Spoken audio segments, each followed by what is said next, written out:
So the other day we just got this thing set up. It was actually like 5 days ago.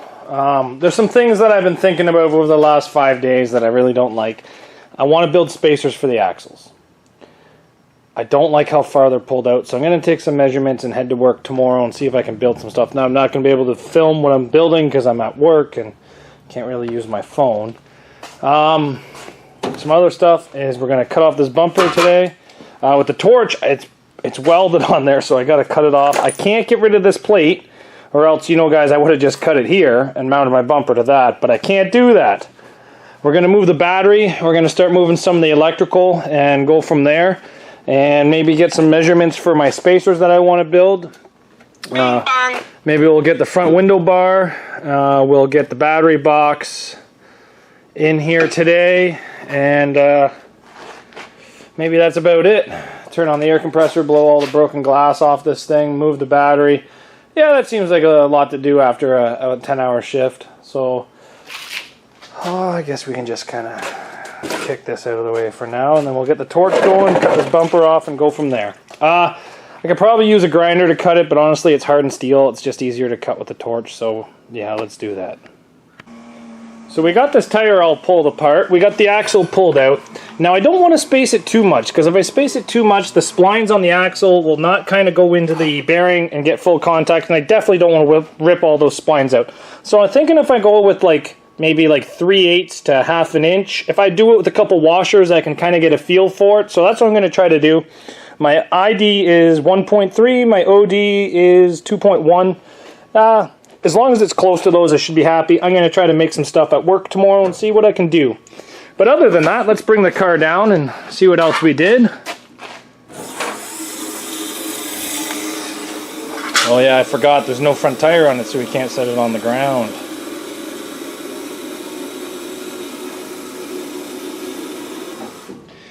So we got the bumper cut off. We just used the torch, cut it off. We cannot cut those plates off, unfortunately. We have to keep all the factory crush boxes. Radiator was removed the other day. We got all the electrical pulled up. We're going to zip tie it a little bit better, move a couple of these grounds. But all the electrical has been moved, and it's been spray foamed. All the computers are underneath there. I got the positive ran. I got the fuel lines ran. We're going to be putting the sock over the intake shortly. What else have we done? Oh, we got the battery mounted and hooked up, and let's see if she starts up here, guys. Turn on the fuel pump. Yeah, she runs. And I did kind of tuck a lot of this wiring back in there, so it's kind of out of the way. So she runs. I still haven't taken it for a drive. I'm going to be doing that later. Let me just turn off the car. There we go. But the car, we're not going to put a cage in the car. We're not going to do anything too extravagant. We're just going to tie the door shut. We got to tie the trunk shut and take this window out, and then do a good vacuum and airbag. And I think that's about it, honestly. I think the car is about ready. So, oh yeah, and we got to mount the front bumper. And you guys commented, I'm going to be putting the old rusty Lincoln Town Car bumper on the front of this. It's kind of a little rusty to sell, and I don't really know how this car is going to do. So by putting this bumper on there, it's better than what was on there. It's not as good as it could be, but realistically, if this car goes for shit and the bumper goes for shit, I'm not going to be super upset. So we will get this mounted here on the next video, and I just wanted to kind of give you guys an idea of, you don't have to move everything excessively, just move it so it's away from the fender. What I think is going to happen is I think it's going to bend there. I don't know if you guys can see it. It's kind of dark. I think it's going to, there you go. It's going to bend right at that plate right there. And the whole frame's going to go up. And then this is going to go down. And then this is going to go wonky as heck in front of here. Because you have factory crush box. That's an in. This is an out. That's an in. And that's an in. So I think it's going to kind of zigzag its way in. These vehicles are designed to have crush points. It would have been nice if I could have cut it back to about there, eliminate the big crush point, but I can't. As for these death spikes on the subframe, I think I'm going to leave them because they are factory, and I would really like them to go through people's tires at this demolition derby. So maybe I can try to use those to my advantage. Maybe just throw the radiator back in there just as something to so they don't make me cut them off. Maybe I'll cut them into a spike. Nah, I'm definitely not going to do that, guys. But the car's coming along. We still got a little bit left to do, but it's dinner time. I got to go out with a buddy. We're going to go to Boston Pizza, and I'm going to get a quesadilla. So we've done a little bit. I cut some holes in the hood with the plasma cutter. Just made some squiggly lines because everybody loves squiggly lines. Cut some holes in the hood, sorry, the roof for seat belts. Remove the airbag. That was super easy. We're just starting to mount the bumper. Now I cannot shorten the frame. I cannot remove the crush boxes. I cannot do anything fun and exciting. So we've just cleaned up the end of the frame rails. Just remove the factory bumper because it's welded on. As you guys can see, nothing's done. Then we're going to take this super rotted bumper, pretty much just weld it right to it. So I'm gonna tack this side, make sure it's square, and then I'm gonna lower that side or raise the car, one or the other, and get it to where I want it to be, and then start welding. It looks like we're gonna have to trim the ends though. It is a little long. I'm okay with that though. So let's get this thing set up for a tack weld, and then we're gonna go from there. So we got the bumper welded on. Honestly, guys, I'm not overly impressed with how this thing is mounted, but there's not a whole lot I can do. Honestly, if I could cut it back to here, I could make the welds a lot better. If I could cut it back to there, I could be much happier with my welds, but unfortunately, I can't do either one of those. So we do have to cut the bumper down because I can't go past the middle of the tire, so I'm just going to try to cut it right there. I'm going to try to leave that bolt to hold the skins together, and then there's one on the bottom too, so I'm going to try to cut right on the outside of this bolt. And then I'm allowed a 2x4 plate that can go 2 inches onto the frame, 2 inches onto the bumper, but I got to kind of notch this thing out, I think. So we're going to do that with the torch when we're doing this with the torch. And then we're going to do a little bit more welding, and then the bumper will be mounted.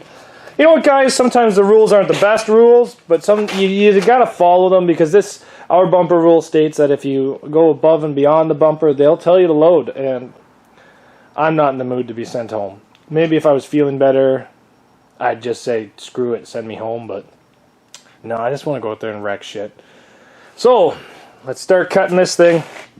Excuse me, getting some marks on it, trimming her up, and then get going. We got the bumper mounted, we got the bumper cut down, we got our plates welded to it. It's still a little hot. You know what? It was a little hard because of all the torch marks and stuff like that, but the welds are fine. You know what? I really, really wish we could have cut this thing shorter. I think we're going to lose out on a lot of this car's potential by not cutting it shorter, but I got to follow the rules. I was talking about the axle spacers. So I tried to build them at work, and I couldn't find a drill bit to do it. So I got one built here. That is hot too. So what I did was I went and bought a brand new step bit.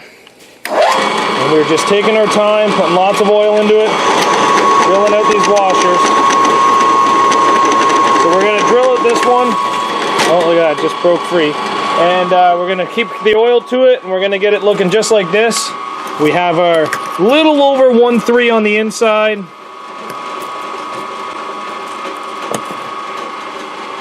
Almost 1.4 actually. But on the outside we're looking for like 2.1. We got 2.3, so hopefully these actually work. I just kind of quickly found these on the job site, so hopefully these work.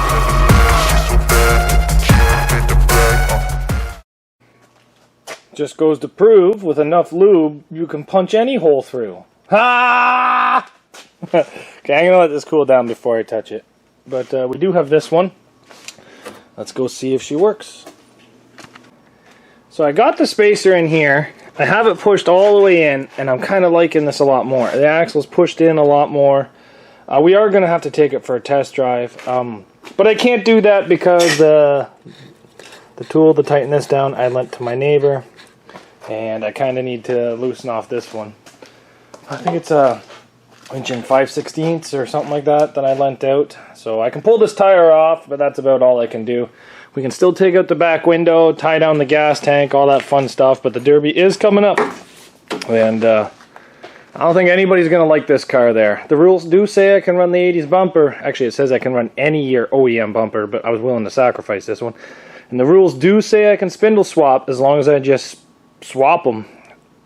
I don't know if they're going to complain that I had to drill them out like that, but realistically, it worked. I won't post these videos until after the Derby. Then they won't actually complain because they won't actually know the joys of time travel, right, guys? All right, so maybe I'll walk to my neighbor's house. I'm going to do a little bit of cleanup, maybe smash out the back window, and if he doesn't have it back by then, maybe we'll go for a walk.